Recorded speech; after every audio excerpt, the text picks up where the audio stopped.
L'avion est le moyen le plus rapide de se rendre sur l'île française de Saint-Barthélemy, mais les passagers doivent se préparer à un atterrissage plutôt acrobatique. Pour se poser, les avions doivent passer au-dessus d'une colline et d'un rond-point où le trafic est intense, avant de piquer pour atterrir sur la très courte piste. Une manœuvre délicate.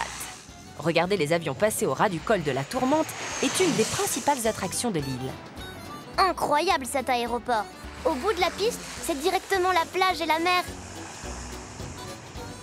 Heureusement, comme dans tous les aéroports, la tour de contrôle veille à la sécurité et assure la communication avec les pilotes. Les agents qui travaillent ici à la tour de contrôle, Arthur, ils sont chargés d'assurer la sécurité et la fluidité du trafic aérien.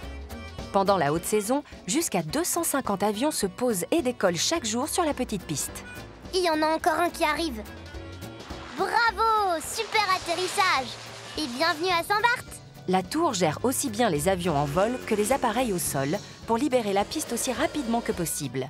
Ce n'est qu'en fin de journée que le trafic ralentit, car l'aéroport est fermé la nuit et ne rouvre qu'au petit matin.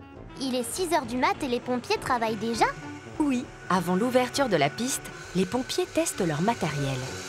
Avec ma voiture rouge, on va me prendre pour un pompier. Michel Gréau est responsable formation des pompiers de l'aéroport. Bonjour Arthur. Il y a combien de pompiers qui travaillent ici?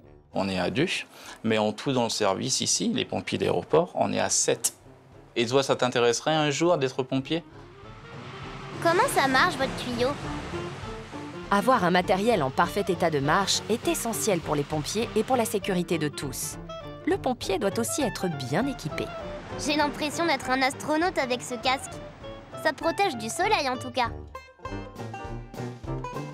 Ah, le manteau, je crois qu'il est un petit peu grand pour moi.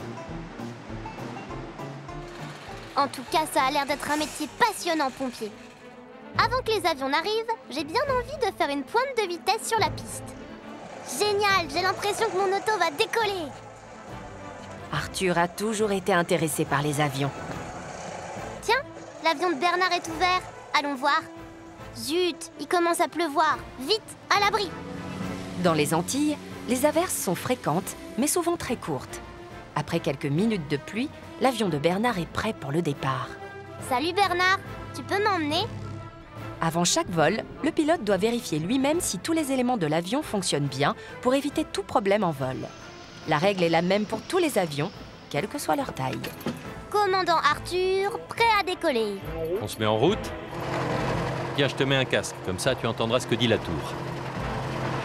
Je crois qu'ils disent qu'on peut y aller. Tiens bien les commandes, on va décoller. C'est parti! Et bah voilà, ça allait le décollage? Waouh, c'est vraiment beau vu d'en haut. Ah, là, il y a un peu de turbulence.